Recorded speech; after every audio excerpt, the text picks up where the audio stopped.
ми се расипа компјутерот. Сега можеби вас не ви интересира тоа што мене лично ми се зарасипал компјутерот, но мене ме интересира што вие би направиле доколку се расипе вашиот компјутер. Дали ќе го фрлите и ќе си купите нов, или пак како мене ќе се потрудите да го поправите. Светскиот ден на поправките втор пат се одбележува кај нас во Македонија. 18 октомври падна оваа година, но денеска ќе има еден значаен настан поврзан со Светскиот ден на поправките. Доколку се сеќавате добро, минатата година кога се одбележуваше Светскиот ден на поправките, екипата на Слободен печат беше на терен и ви го представивме првиот центар за поправки кој што беше отворен овде во Македонија, во Киселавода. Како функционира овој центар за поправки? Како оваа година ќе биде одбележан овој настан? Доколку ви интересира како да ги зачуваме нештата, а не да ги фрламе, останете тука. Нашиот гостин е Антонио Даниловски, координатор на Центарот за поправки Ништо ново, кој што ни доаѓа од Сдруженијето Арно. Добре ни дојдовте. Добро ве, ви благодарам на поканата. Како човек кој што е влезен во двигателството на поправките во нашата земја, дали сте човек кој што редовно ги поправа нештата? Да, доаѓам од фамилија на мајстори и некако уште од мал почнав да ме интересира и до ден денеска многу интересно дека канцеларија се смеат, веќе многу често поправам канцеларија работи кои ќе ми се расипат и ми кажат да не беше тони, со Центаров интересно испадна вака у канцеларија што ни се наоѓа да ни поправа. И ние имаме еден колега тука таков ќе го поздравиме, Мето кој што не снима, кој што секогаш не ги поправа нештата така умешно, а не е мајстор. Секоја чест за тоа. Денес сме овде за да кажеме дека вечерва ќе се случува една Zoom средба отворена за сите. Ајде, раскажете ни вие на кој начин Македонија го одбележува Светскиот ден на поправките оваа година. Така, значи секоја трета сабота во октомври е Светски ден на поправки. Оваа година темата на Светскиот ден на поправки е престанувањето на софтвер или престанување на журирање на податоците на софтверите. За иронијата да биде многу поголема, на 14 октомври Windows 10 најави дека ќе престане со ажурирање на сопствените податоци и со тоа се зголемува, се намалува безбедносната поддршка на самиот Windows. Па затоа и целта и темата на Светскиот ден. Од се инспирира вие? Да, од таму бидејќи Светскиот ден на поправки е глобална иницијатива која ја спроведува Repair Open Alliance. Еве за чисто како податок е во изминатата година кога исто беше првиот пат одбележан Светскиот ден, имаше повеќе од 2000 настани се случија на ниво на Европа во повеќе од 40 земји. Тоа претставува сериозна голема бројка бидејќи имате предвид дека се случија повеќе од 190.000 поправки на самиот ден на обележувањето на самиот ден на поправки во таа недела дена. Каква спас за природата е тоа? Да, тоа е сериозен голем. Прво тоа е многу големо количество на отпад кој не се дозволува да заврши на самите да заврши во отпад, туку се враќа на повторно користење. Например, исто така силен податок е тоа дека доколку Windows не продолжи со ажурирање на податоците на Windows 10, повеќе од 700 милиони тони отпад ќе се креираат со отстранувањето и отпишувањето на компјутерите или на таблетите. Со оглед на тоа што веќе 6 дена тие не ги ажурираат софтверите, значи веќе имаме отпад. Па да, реално се уште не, бидејќи се уште последниот апдейт што се случи, последното ажурирање што се случи на Windows, се уште е во фаза и трае, но во иднина кога би требало да се подобрат безбедносната поддршка и поновото ажурирање на податоците, тоа нема да се случи и многу ќе биде тешко понатаму да се функционира бидејќи програмите ќе се креираат за други оперативни системи, ќе продолжат за други, ќе се надоградуваат, а самата поддршка нема да продолжи да се ажурира. Затоа во иднина ќе се створи многу голем отпад. Што ќе се случува вечерва? Да ги поканиме сите, кажавме дека од отворен карактер оваа средба на Zoom. Ајде појаснете ни да ги поканиме зошто треба да бидеме присутни. Така, предавањето вечера ќе го предава професорот Бобан Јоксимовски од факултетот Финки. Ќе разговараме што представува престанокот на Windows 10, ќе разговараме за Linux како оперативен систем кој може да биде замена за Windows 10 и со престанокот на неговото ажурирање податоци. Ќе разговараме за tips and tricks, поточно за практики и вештини како може да и што значи апдейтување на софтвер, што значи безбедносна поддршка, како може да го апдейтувате својот софтвер и како да го заштитите својот компјутер на интернет. Какви се вашите очекувања? Дали очекувате дека ќе има масовно посетеност ова? Се надеваме, да споменам работилница од отворен карактер, значи линкот за пријава може да го најдете на на социјалните медиуми на Ништо ново и на Арна, и на Facebook и на Instagram, може да се регистрирате, само кога ќе се регистрирате ќе добиете линк за Zoom, на Zoom формата, каде што предавањето ќе трае од 18 часот до 20 часот, 2 часа ќе трае целосно, каде што ќе гледаме со професор да направиме дискусија, интересна дискусија, за да може сите граѓани кои ќе присуствуваат да им бидат одговорени нивните прашања. Дали веќе некој изреагира на ова? Дали веќе знаете од прилика кој ќе се вклучи? Ве прашуваали подетално? Има ли забележувате ли некаков интерес кај? Да, има интерес. До сега моментално имаме повеќе од 100 пријави за. Од кој најчесто има некоја групација на луѓе кои што може И предежно или се млади, или се да кажам меѓу 40 и 60 години луѓе кои сепак работат на компјутер и можеби користат компјутери кои не може да преиде во Windows 11 и најверојатно ќе им треба некаква поддршка за во иднина, дали ќе треба тоа да биде преминување кон Linux или ажурирање повторно на податоците на Windows до таму каде што може да се ажурира. Во рамките на Светскиот ден на одбележувањето на поправките во Македонија се одржа една креативна работилница со познатата дизајнерка, модна дизајнерка Ирина Тошева, ќе ја поздравиме во овој момент. На кој начин е таа вклучена во овој процес и што се случуваше на оваа работилница? Да, Ирина Тошева е наш долгогодишен соработник. Ирина е задолжена за сите работилници кои се врзани некако со текстил во Центарот за поправки Ништо ново, кој досега ги имавме 28 од официјалното отварање во април. За Светскиот ден на поправки Ирина одржа работилница која беше за пренамена на текстил. Подоцна учесниците си донесоа свој стар текстил. Тоа дали тоа беше тексас, дали беше подевал материјал, дали беше секаков вид на облека, каде што го пренаменија во футроли за таблети и лаптопи. Бидејќи сакавме да го врземе сепак со компјутери и со таблети и лаптопи, сакавме да го поврземе со Светскиот ден, па така што и таа работилница беше насочена во таа насока. И сега што со тие производи се продаваат или Не, тие производи сега учесниците си ги задржаа за себе, бидејќи сепак си изготвија и си изработија и прекорачно шење на машините за шење, си изработија свои футроли, си дојдоа со своји лаптопи, си направија мерки, си ги изготвија и си ги земаа на крајот, секако готов производ. Често ли имате вакви работилници? Досега вкупно од кога е отворен центарот сме имале повеќе 35 работилници, каде што за текстил работилници сме имале околу 28 или 29 се точно. Сме имале работилници за поправка на велосипеди, за поправка на тротинети. На работилниците има сериозен голем интерес. За баш Многу ме интересира ова, како работи центарот? Дали луѓето знаат дека постои? Како дознаваат за центарот? Обично сите објави за работилници ги вршиме преку нашите социјални медиуми, преку Instagram и Facebook, и на Ништо ново и на Арно, со тоа што чисто како бројка, досега сме имале повеќе од 350 учесници, а сме имале повеќе од 1500 пријави.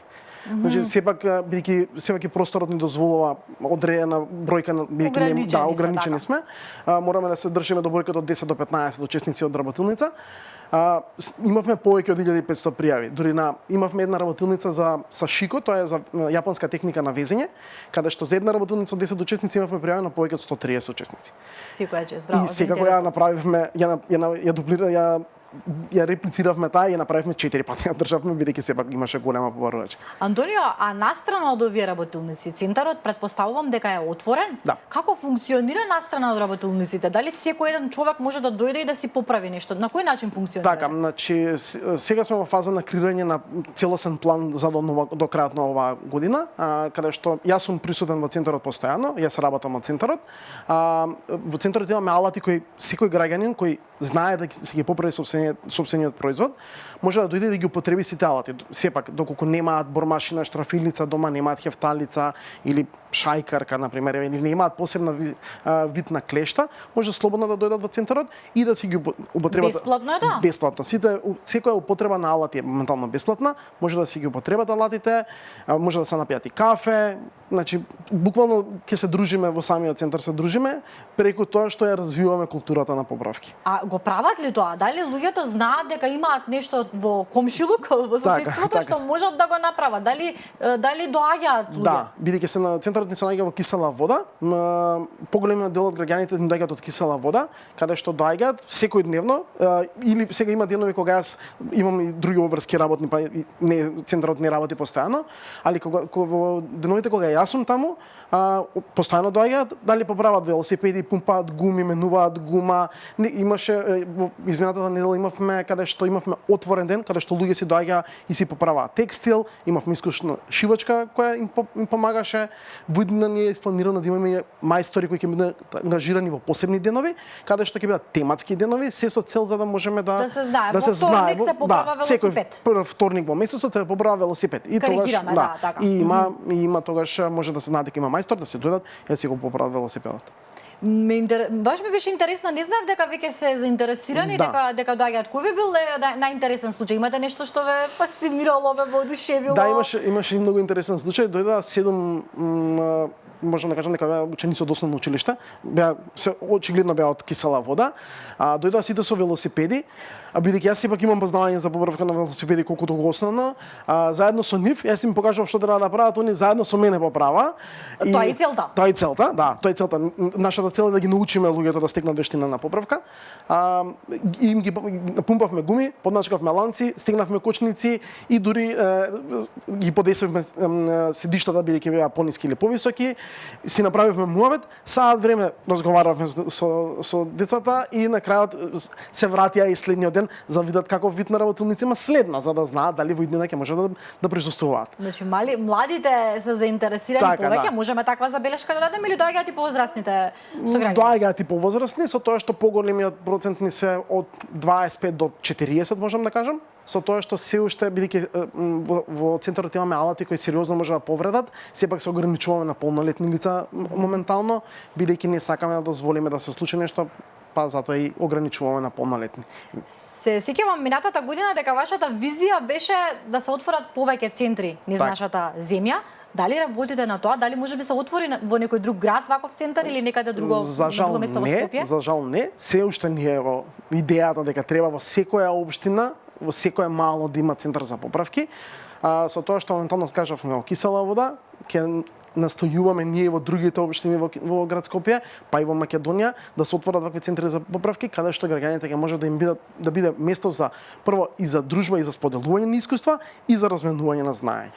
Бидејќи сте директно вклучени во ова, разговарате со луѓето, го забележувате тоа раздвижување, каков е вашиот впечаток? Дали се освестуваме како луѓе во однос на тоа колку е важно да го поправиме нештото, а не да го фрлиме, со оглед на тоа што мора да нагласиме дека ние навистина живееме во општество кое што е полно со отпад. Тоа ни е болна тема. Така. Колку го забележувате тоа меѓу луѓето, меѓу народот, дека луѓето сакаат да си ги поправат нештата, а не да ги фрлат? Така, моментално имаме кампања која се вика за почист воздух, каде што е поврзано со текстилен отпад. Добивме многу коментари каде што, бидејќи една од објавите, една од работите која објавуваме кампањата е и што треба да правите со текстилот кој ќе застаре. Поточно, дали треба каде да го донирате. Добивме сериозно многу голем број на прашања каде можеме да донираме текстилот, каде можеме да го отпишеме, каде може да го однесеме за да не се изгори. Со тоа што ние како и ништо ново и како Арно ги советуваме граѓаните каде може да го донираат, на кого може да го донираат, се со цел за тој да не стане отпад.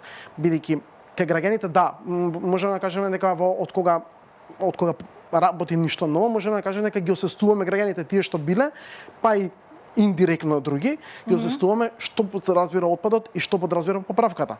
Бидејќи самата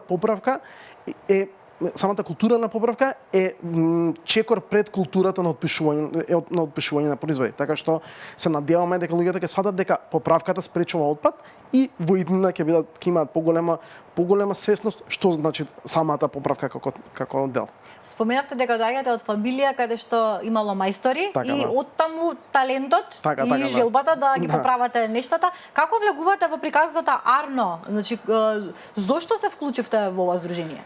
Јас, интересно, бидејќи јас фамилиарно си исто така доаѓам од невладен сектор, од граѓанскиот сектор, кога се вклучив во Арно, бидејќи сум економист по струка, ме натера и ме заинтересира циркуларна економија. Што точно представува циркуларна економија и како може да се имплементира во државата.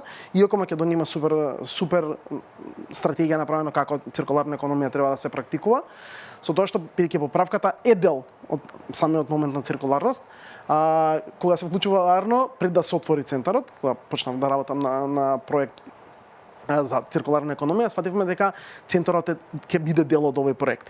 И целта беше мојата цел беше да центарот да биде место каде што граѓаните ќе доаѓаат секојдневно, ќе поправаат и да сватат и да им се зголеми свеста што точно представува поправката, да не е туку само да не викаат и да научат нови вештини пред се, да не ги оставаат работите, него да научат како треба да ги поправат тие работи, бидејќи јас искрено се научив како да поправам од мојот дедо или од мојот татко или од војко ми. Бо генерално, со тоа што до ден денеска ја поправам работи дома. Јас многу ретко ги фрлам работите, сакам да си ги поправам така што да. Да им се вдахне одново душа на нештата. Така, втор живот да им се самиот крај многу ме интересира лани, еве ќе ги потсетиме и нашите гледачи, верувам дека оние кои што редовно не следат ќе се сетат.